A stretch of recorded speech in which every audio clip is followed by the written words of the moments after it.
आज की डेट है 20 जनवरी और आज हम बैक टेस्टिंग में देखने वाले हैं निफ्टी बैंक निफ्टी में हमें कहाँ पे एंट्री मिल सकती थी और कहाँ पे हम प्रॉफिट बना सकते थे। तो पहले निफ्टी देख लेते हैं। निफ्टी ये रहा। निफ्टी में पिछले 17 तारीख को यानी शुक्रवार को हमने एक पैटर्न मिला था बैक टेस्टिंग में, रिवर्सल हेड एंड शोल्डर। ये रहा, इसकी ये नेकलाइन थी और अगर ये नेकलाइन ब्रेक करता तो जितना हेड था उतना ये इसका उस रेंज तक ये निफ्टी जा सकता था। तो आज ओपन ही गैप अप हुआ और ऊपर से ही रिजेक्शन आया। यहाँ रिजेक्शन आने के बाद इसने एक शोल्डर के पास एक सपोर्ट बनाया। तो इतना बड़ा रिजेक्शन कैंडल देख के कोई भी यहाँ बाय नहीं कर सकता, लेकिन ये पैटर्न अगर देख लेते हम तो यहाँ पे एक बुलिश एंगल्फिंग कैंडल बनाया।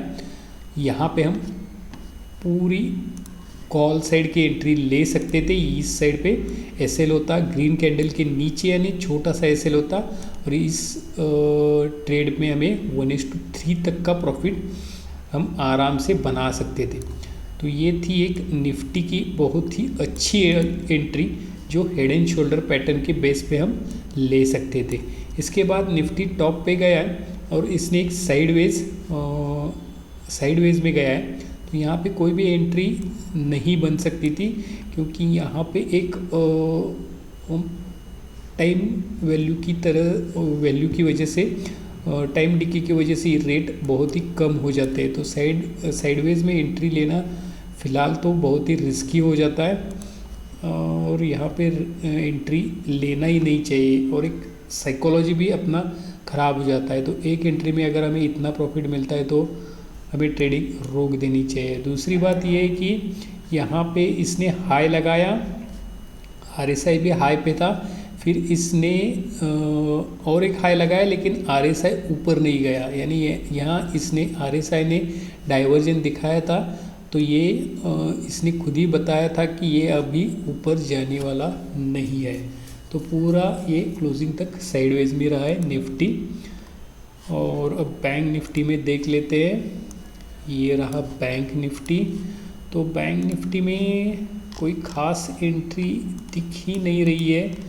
गैप अप ओपन हुआ और सुबह ही ऊपर चला गया। अगर यहाँ पे हम देख लेते हैं, अगर पिछले हाई के पास ब्रेकआउट पे एंट्री ले लेते तो ये रिस्क टू रिवॉर्ड पे नहीं बैठ रहा है। तो ये एंट्री ठीक नहीं है। इसके पहले कोई भी पैटर्न हमें नहीं दिख रहा है, हालांकि प्राइस एक्शन से ऊपर गया है। यहाँ पे एक एंट्री बन सकती थी लेकिन बहुत ही रिस्की था।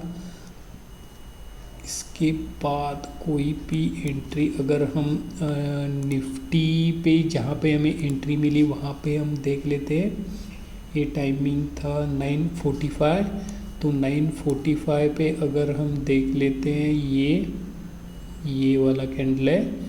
तो यहाँ पे भी कोई एंट्री या कोई पैटर्न हमें दिख नहीं रहा है जो जिसकी वजह से हम एंट्री बना सकें। तो बैंक निफ्टी में हमें कोई भी एंट्री नहीं मिली है।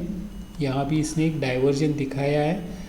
ये वाली एक एंट्री बन सकती थी, ऊपर से इन्वर्टेड हैमर बनाया है, नेक्स्ट कैंडल इसके नीचे क्लोज किया है और उसके बाद हम एक एंट्री बना सकते थे, लेकिन रिस्क टू रिवॉर्ड यानी इसका एसएल भी छोटा सा था। शॉर्ट पोजीशन हम यहाँ पे बना सकते थे। एसएल था ये इन्वर्टेड हैमर के ऊपर। अरे 1:2 तक हम आराम से, यानी कट टू कट बैठ जाता है यहाँ पे छोटी सी एंट्री, लेकिन थोड़ी रिस्की थी। पता नहीं था कि रिस्क टू रिवॉर्ड हमें यहाँ पे मिल सकता है।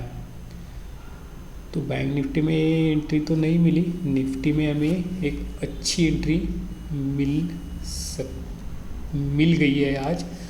अभी कल देखोगे तो ये एक कप बनाया है बैंक निफ्टी ने, और ये कप और इसका ये हैंडल बनाया है। कप के टॉप को अगर ब्रेक करके ऊपर जाता है तो जितना बड़ा एक कप है उतना इसका ये टारगेट भी बन सकता है।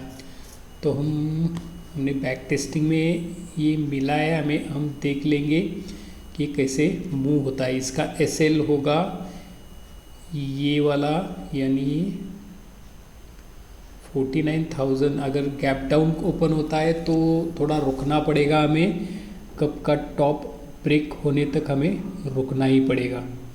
अगर ये ब्रेक कर लेता है, आज का हाई अगर इसने ब्रेक कर लिया, सस्टेन कर लिया, तो ये सीधा और ऊपर जा सकता है बैंक निफ्टी। तो देख लेते हैं कैसे कल ये बिहेव करता है। ठीक है।